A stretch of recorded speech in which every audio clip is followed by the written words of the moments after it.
There is a place on the American coast where the Atlantic doesn't just meet the land, it attacks it. Waves the size of buildings hurl themselves against black cliffs with a violence that sounds like cannon fire. Wind screams across jagged rocks as if trying to tear the earth itself from its foundation. And perched at the edge of this battlefield between ocean and stone, slowly being devoured by both, stands the ruins of what was once called America's most outrageous palace.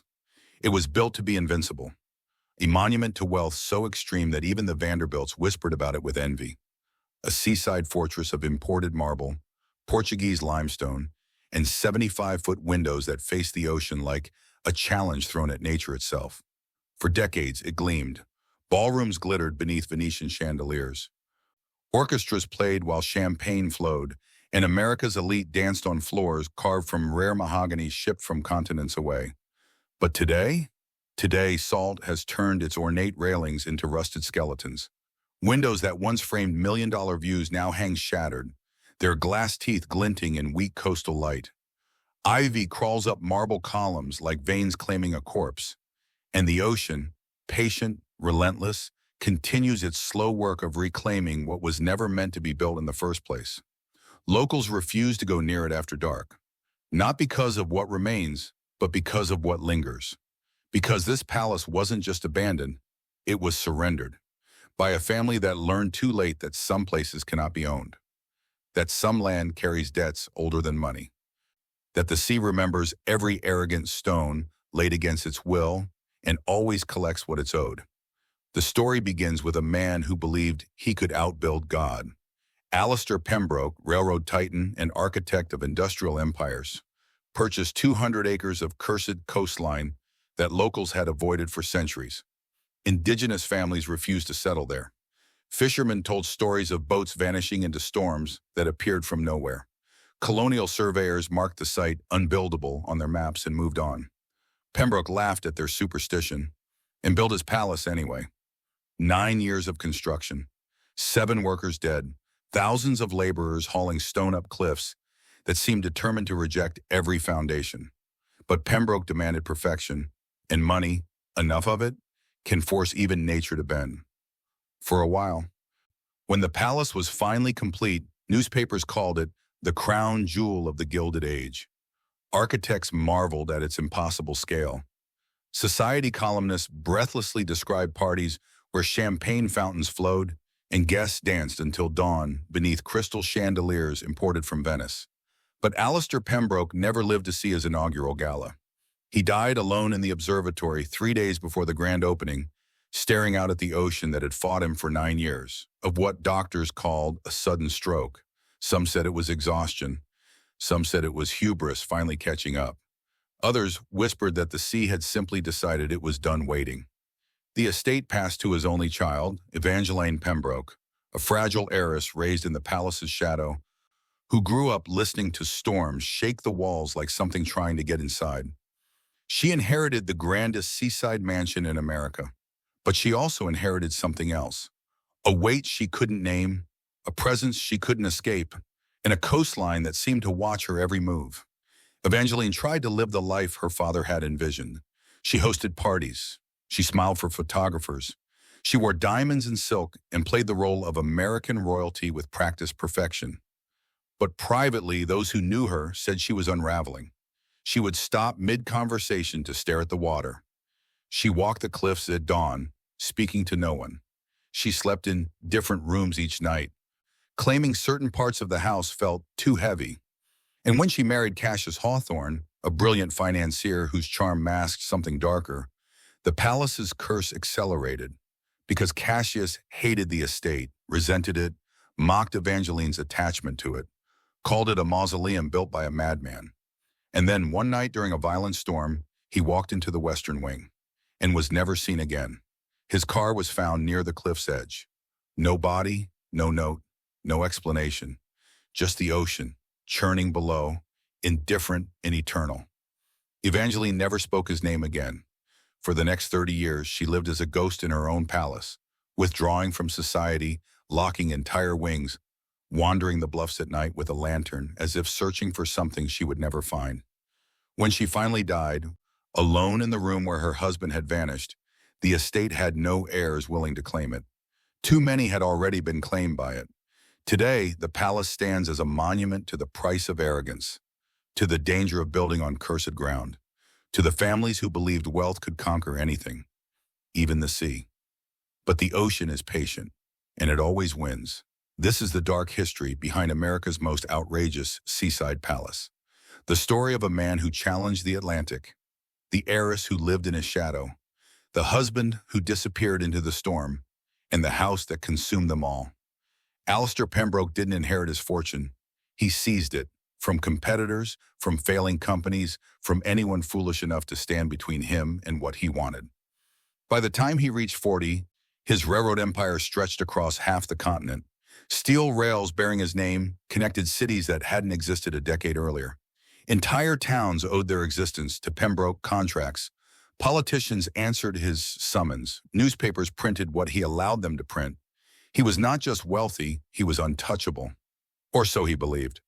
Born to a modest merchant family in Pennsylvania, Alistair learned early that money wasn't given. It was taken. While other boys played, he studied ledgers. While others dreamed, he calculated. By 16, he'd turned his father's small shipping business into a regional network. By 25, he'd bought his first railroad. And by 30, he'd crushed every competitor who dared challenge him. But wealth alone was never enough. Alistair wanted what the old money families had, the thing no amount of profit could purchase. Legacy, respect, a name that would echo through history long after the railroads rusted and the empire crumbled. He wanted a monument, and in 1891 he found the land where he would build it. The stretch of coastline was unlike anything else in New England. Jagged black cliffs rose 200 feet above the Atlantic, their edges carved into strange formations by centuries of relentless waves. The water below wasn't the gentle blue of seaside postcards. It was dark, violent, churning with currents that had swallowed more ships than anyone cared to count. Local fishermen avoided it. They told stories passed down through generations, stories of boats caught in sudden storms that appeared from nowhere, of men who ventured too close and were never seen again, of nights when the wind carried voices that sounded almost human.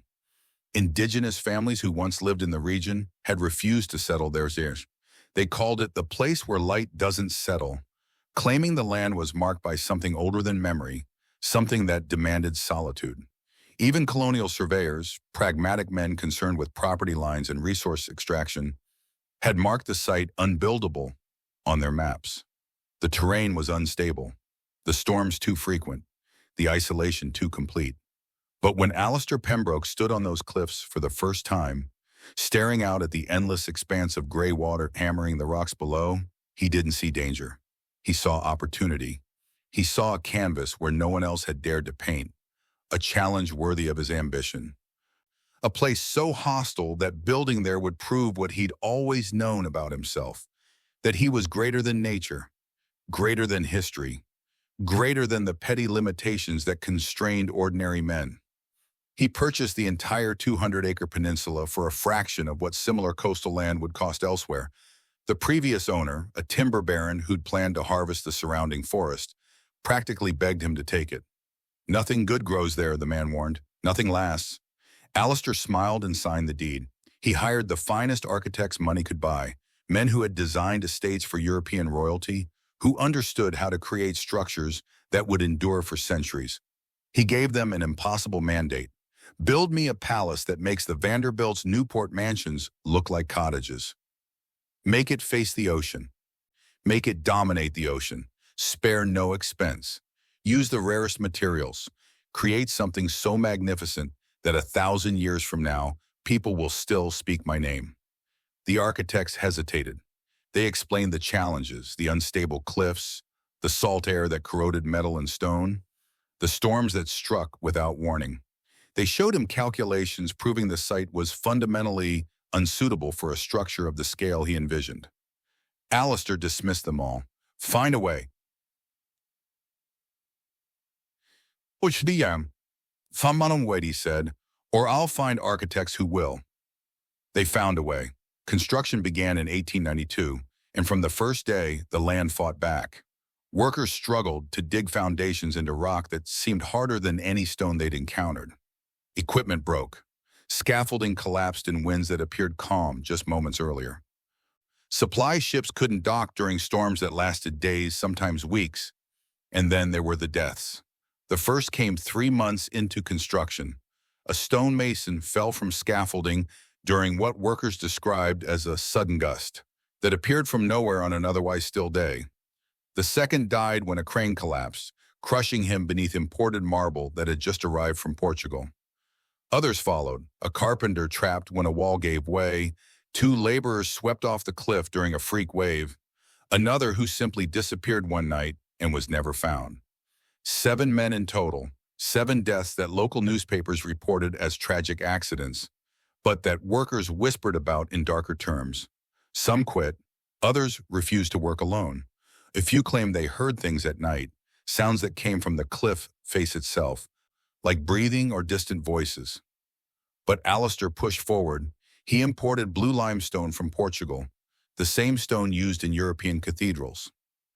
Venetian chandeliers were disassembled, shipped across the Atlantic, and reassembled by Italian craftsmen he brought specifically for that purpose. The mahogany ceiling panels were carved from trees in Southeast Asia and took 16 months to arrive. The windows, his most audacious design choice, were 75 feet tall, designed to offer unobstructed views of the ocean from every major room.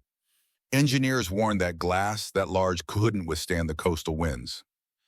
Alistair ordered them made anyway. He wanted the sea to see him, wanted it to witness what human will and unlimited wealth could accomplish. 9 years, 2,000 laborers. More money than most cities had in their entire treasuries. And finally, in 1901, Pembroke Hall was complete. It was everything he'd promised. 130 rooms spread across 5 floors. A grand ballroom with those impossible 75-foot windows that seemed to merge the interior with the ocean itself. A marble atrium 3 stories tall with a staircase that spiraled upward like something from a Renaissance palace. Bedrooms for 50 guests. A private observatory at the highest point where Alistair could stand and survey his conquest.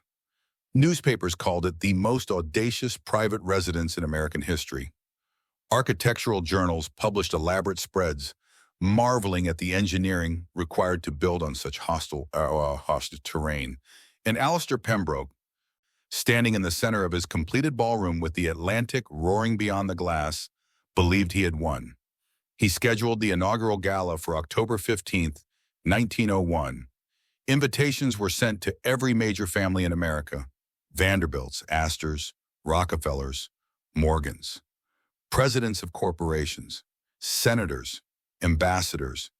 It would be the event of the decade, the moment his legacy became immortal. But on October 12th, 3 days before the gala, Alistair climbed the stairs to his observatory as he did every evening. He stood at the window looking out at the ocean that had fought him for 9 years, and something inside him broke. The staff found him the next morning, collapsed on the floor, staring at nothing. His eyes were open but unseeing, his breathing shallow. Doctors called it a massive stroke, said the stress of the construction, the relentless pace, the weight of his ambitions, all of it had finally caught up with him. He lingered for 2 days, never regaining consciousness, never speaking. And then, on the morning of October 14th, as the first guests began arriving for a gala that would never happen, Alistair Pembroke died, in the house he'd built to conquer the sea, staring at the water that had waited, patient and eternal, for him to finish. His body was removed quietly. The gala was canceled. Guests who'd already arrived were sent home with apologies and champagne they couldn't drink. And the palace, grand, impossible, magnificent, sat empty on its cliff, waiting for the next person foolish enough to believe they could own it. That person was his daughter, Evangeline Pembroke, 23 years old, who had grown up in the shadow of her father's obsession and would spend the rest of her life trapped in the monument he'd built. Evangeline Pembroke was born into a fortress, not a home. Her earliest memories weren't of lullabies or garden parties, but of sound, the constant, relentless roar of the Atlantic hammering the cliffs below, the wind shrieking through corridors like something alive, the chandeliers swaying during storms that made the entire structure grown as if protesting its own existence. She learned to sleep through violence, to eat breakfast while waves exploded against stone with enough force to rattle the silverware, to read by candlelight when storms knocked out the estate's primitive electrical system and left the palace dark except for whatever flames could survive the drafts. Her mother, Eleanor Pembroke, rarely left the upper floors. A frail woman who had married into the Pembroke fortune expecting elegance and instead found herself imprisoned in what she privately called a monument to her husband's madness. Eleanor withdrew deeper into the palace's interior rooms with each passing year. She developed rituals, compulsions. She refused to look at the ocean, claiming it watched her. She insisted servants keep curtains drawn in every room she occupied. She would wake screaming from nightmares about drowning, though she'd never set foot in the water. By the time Evangeline was 12, her mother barely spoke, just sat in her private sitting room, hands folded, staring at walls covered in tapestries imported from France, anything to avoid seeing the windows. Alistair ignored his wife's deterioration. He was too consumed with construction, with expansion, with proving that his palace could withstand anything nature threw at it. So Evangeline grew up alone, tutored by staff who cycled through the estate with alarming frequency. Most claimed they couldn't bear the isolation, the storms, the atmosphere. She wandered endless corridors, exploring rooms that seemed to multiply the longer she lived there. She discovered hidden staircases, servants' passages, entire wings her father had added and then forgotten. And she developed her own ritual. Every evening at dusk, she would stand at the 75-foot windows in the ballroom and stare at the ocean, not because she loved it, because she was trying to understand what it wanted. Even as a child, she sensed that the palace existed in a kind of negotiation with the sea, that her father had forced the structure onto land that didn't want it, and that the ocean was simply waiting for its chance to reclaim what had been taken. She told her tutor once that she could hear the water speaking. The tutor quit the next day. When Evangeline turned 18, her mother died, officially from pneumonia, though the doctor who examined her said she'd simply stopped fighting, as if she'd decided living in the palace was no longer worth the effort. Her father barely acknowledged the death. He held a small, private funeral and returned immediately to his observatory, where he spent increasing amounts of time staring at the horizon as if searching for something only he could see. And 2 years later, he was gone too. At 23, Evangeline inherited the grandest seaside mansion in America, and she had absolutely no idea what to do with it. For a while, she tried to escape into society. She attended galas in New York and Boston. She let photographers capture her in silk gowns and diamond necklaces. She smiled for society columnists who called her the most eligible heiress in America, and speculated endlessly about who would win her hand. She was beautiful in the haunting way that old money often is, pale skin, dark eyes that seemed too large for her face, a kind of fragile elegance that made men want to protect her and women want to befriend her. But those who spent time with Evangeline noticed something off. She would stop mid-conversation to listen to sounds no one else heard. She refused invitations to summer homes near the coast, claiming she couldn't be near the water anymore. She wore gloves even in summer, as if trying to keep something from touching her skin.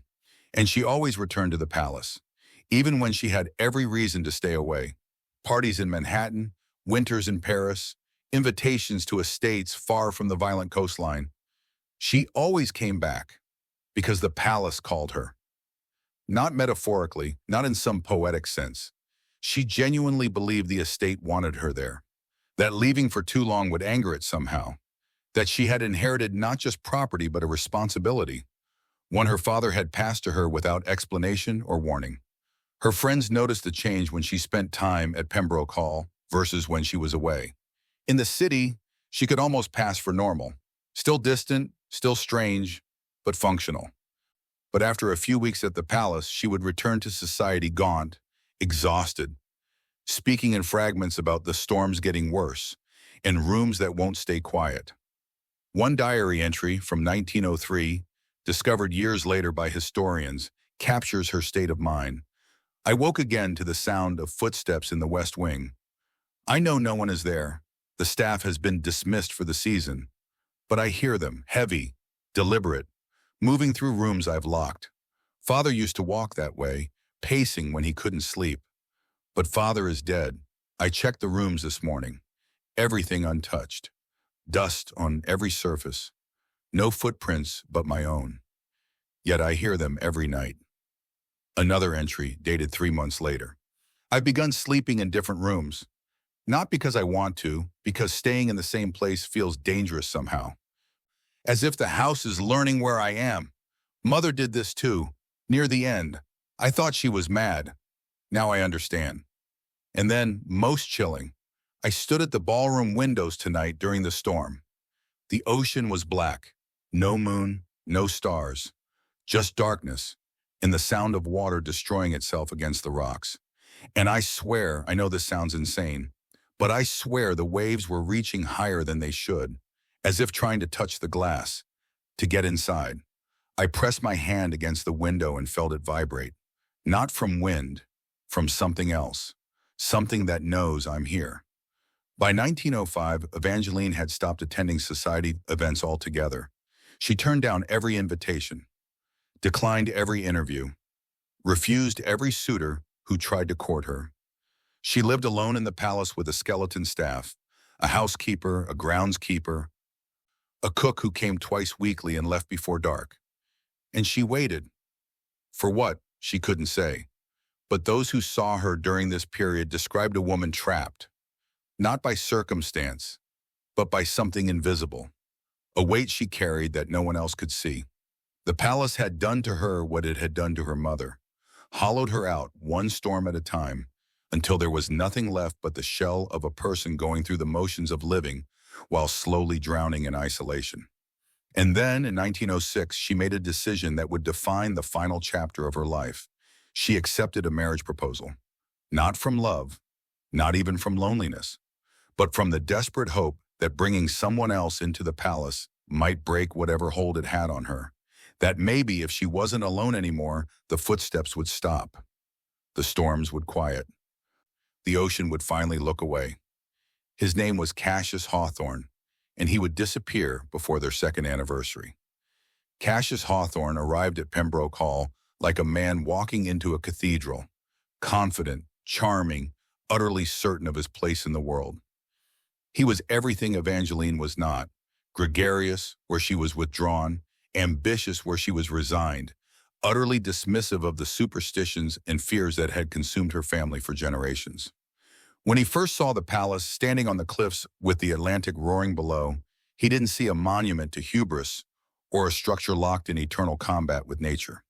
He saw an asset. Cassius was a financial prodigy, one of the youngest men to build a successful investment firm in New York.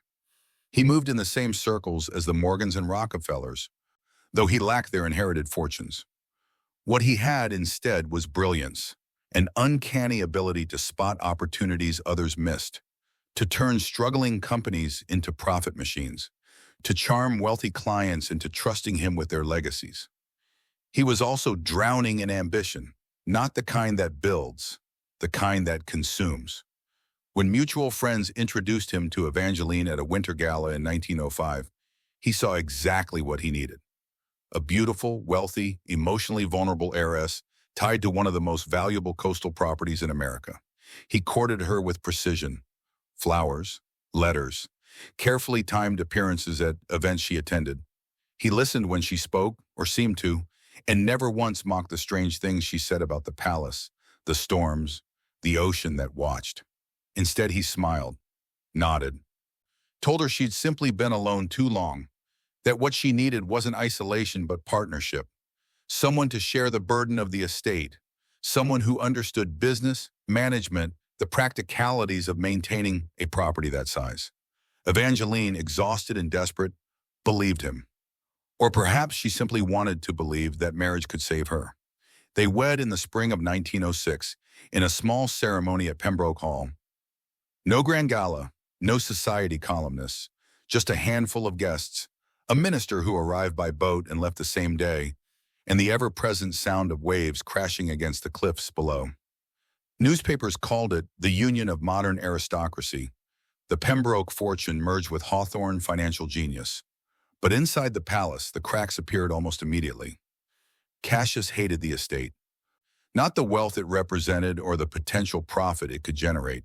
He hated the place itself, its isolation, its storms, its oppressive atmosphere that seemed to press down on him the moment he walked through the doors. He found the 75-foot windows absurd, the marble atrium wasteful, the endless rooms impractical. He complained constantly about the wind, the salt air that corroded everything, the staff who quit without explanation, the supplies that took weeks to arrive. And he especially hated Evangeline's rituals. Her refusal to sleep in the same room twice in a row, her insistence on walking the cliffs at dawn, her habit of standing at the ballroom windows during storms, watching the ocean as if it might speak to her. "You're letting this place destroy you," he told her during one of their first arguments. "Just like it destroyed your mother, just like it destroyed your father." "Then leave," she replied quietly. "I'm not the one who needs to leave. You are. Sell it, walk away. Use the money to build something that doesn't fight you every single day." But Evangeline wouldn't, because to her, abandoning the palace felt like abandoning her family, like admitting that everything her father had built and died for had been meaningless. Cassius saw this as weakness, as sentiment poisoning logic, and slowly his charm curdled into resentment. He began spending more time in New York, returning to Pembroke Hall only when necessary. He filled his days with deals, investments, high-risk ventures that promise extraordinary returns. He cultivated relationships with men who had more money than sense and convinced them to trust him with fortunes they'd never miss.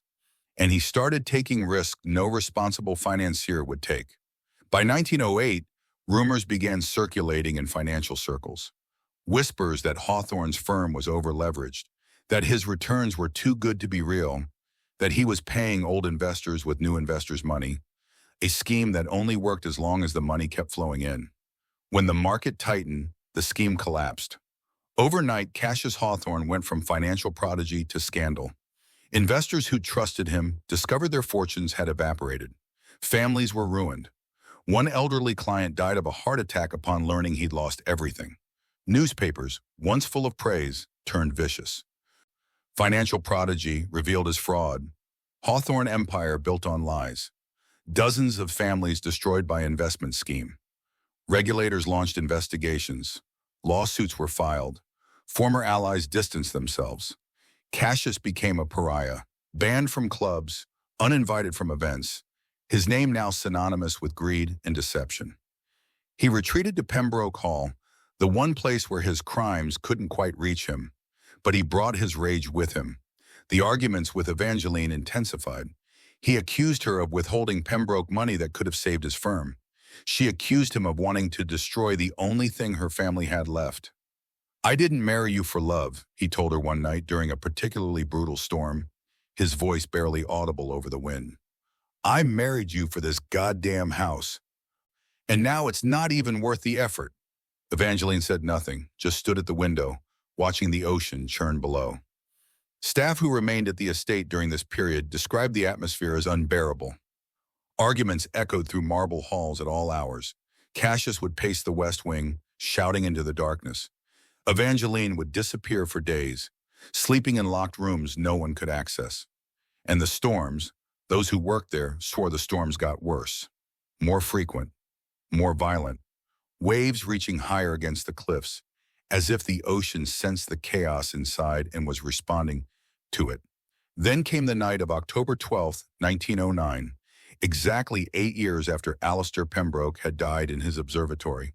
A storm struck the coast with unprecedented fury, winds strong enough to shatter windows, rain that felt like gravel against skin, waves so massive they sent spray halfway up the cliff face.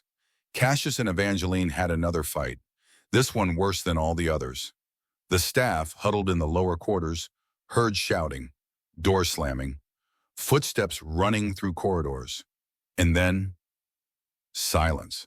The next morning, when the housekeeper ventured upstairs, she found Evangeline alone in the ballroom, standing at the 75-foot windows, staring at the water. "Where is Mr. Hawthorne?" the housekeeper asked. Evangeline didn't turn around. "He left," she said quietly. But Cassius Hawthorne's belongings remained in the palace. His clothes still hung in the wardrobe, His briefcase sat on the desk in his study. His coat, the one he always wore, hung by the door, and his car was found that afternoon, parked near the cliff's edge in the West Wing's courtyard. Doors open, keys in the ignition, no sign of struggle, just the ocean below, dark and indifferent, holding whatever secrets it had claimed.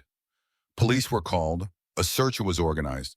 Divers braved the violent water for days, finding nothing. Evangeline was questioned repeatedly.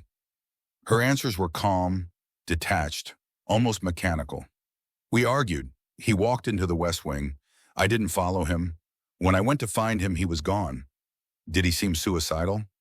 No, he seemed angry. At you? At everything. No body was ever recovered. No suicide note was found. No evidence suggested foul play. Officially, Cassius Hawthorne was declared missing, presumed dead. But locals had their own theories. That he'd thrown himself from the cliff in despair. That Evangeline had pushed him. That the ocean, tired of his presence, had simply reached up and taken him. Or that the palace itself, jealous, possessive, unwilling to share its heiress, had swallowed him whole. Whatever the truth, one thing was certain. After that night, Evangeline Pembroke never spoke Cassius's name again. She sealed the West Wing, locked every door, dismissed the remaining staff except for a single housekeeper who came twice a week and never stayed past sunset.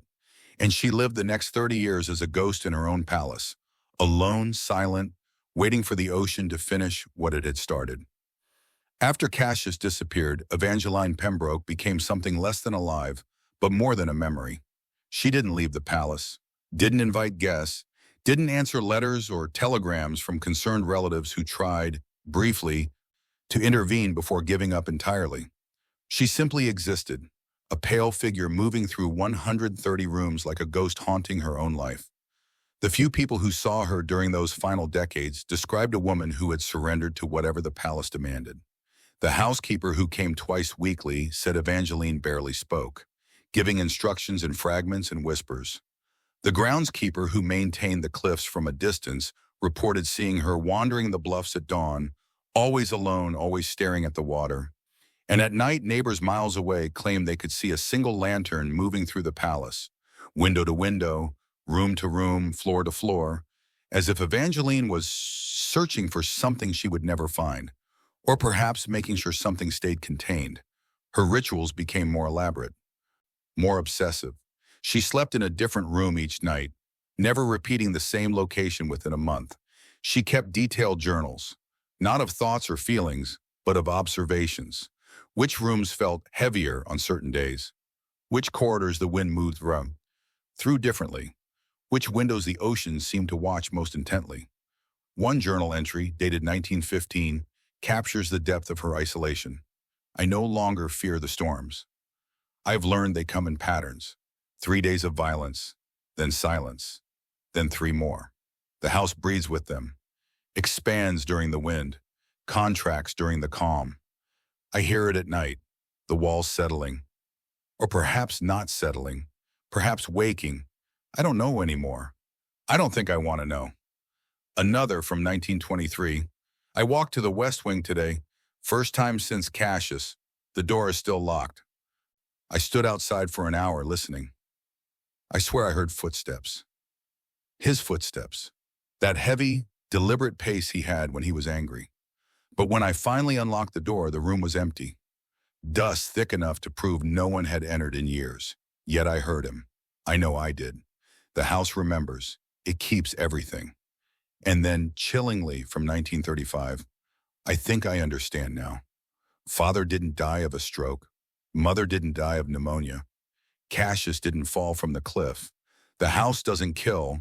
It just waits until you're ready, until you've given everything, and then it lets you go. I feel it watching me now, the way it watched them. Measuring, deciding. Soon, I think, soon. By the late 1930s, Evangeline had become a local legend. The widow of Pembroke Hall, they called her, though she'd only been married for 3 years. Children dared each other to approach the estate gates. Fishermen told stories about seeing her on the cliffs during storms, standing so close to the edge that one strong gust should have sent her over. But she never fell. It was as if the ocean was waiting for her to come willingly. In the spring of 1980, the housekeeper arrived for her weekly visit and found the palace unlocked. Not just the main door, every door. Windows open, curtains pulled back for the first time in decades. And Evangeline was gone. Her bed was made. Her clothes remained in the wardrobe. A journal sat open on the desk in what had been her father's observatory, the room where Alistair had died 38 years earlier. The final entry read simply, "I've kept my watch long enough. The house is yours now.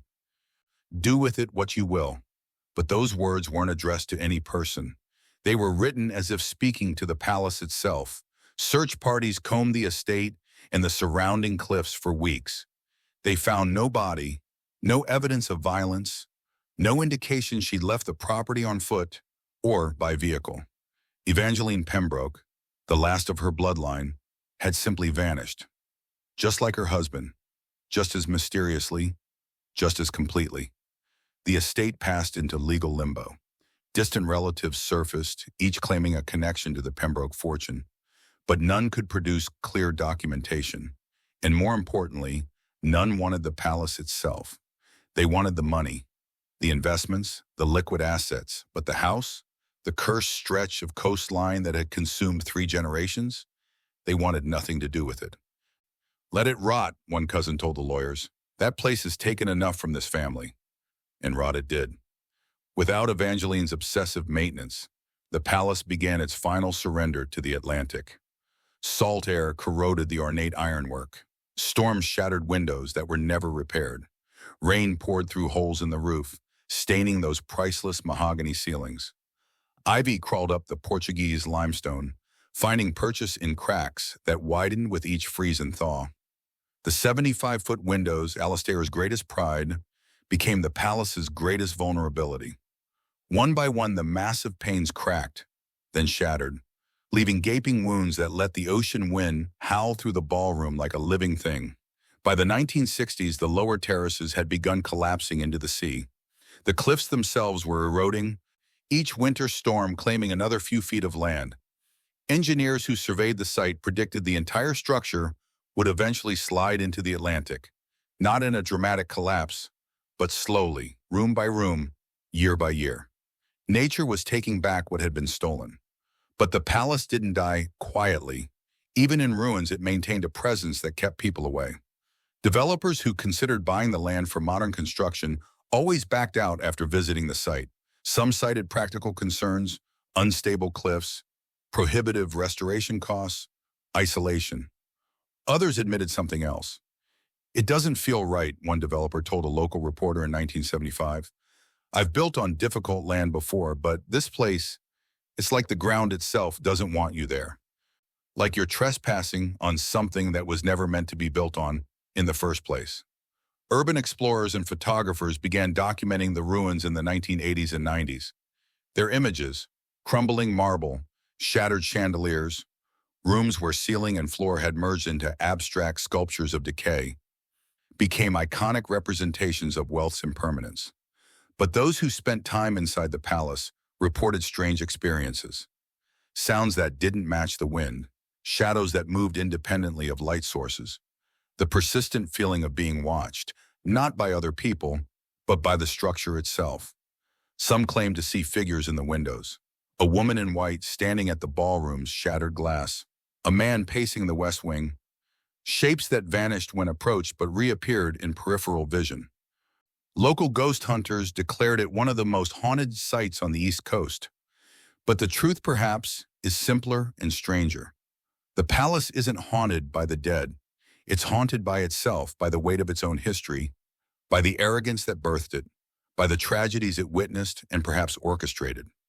Today, what remains of Pembroke Hall stands as a monument to 3 possible truths. The first truth, that Alistair Pembroke was a brilliant but reckless man who built on unstable ground, and everything that followed was simply the inevitable consequence of poor planning and human fragility. The second truth, that the Pembroke family suffered from generational mental illness, depression, paranoia, isolation-induced psychosis, that manifested as superstition and led each member to tragic ends they might have avoided with proper care. The third truth, that some land carries debts older than human memory, that the ocean remembers every act of hubris, that certain places were never meant to be owned, and anyone foolish enough to try will pay a price measured not in money but in years, in sanity, in bloodlines that end in silence and fog. The local historians lean toward the first explanation.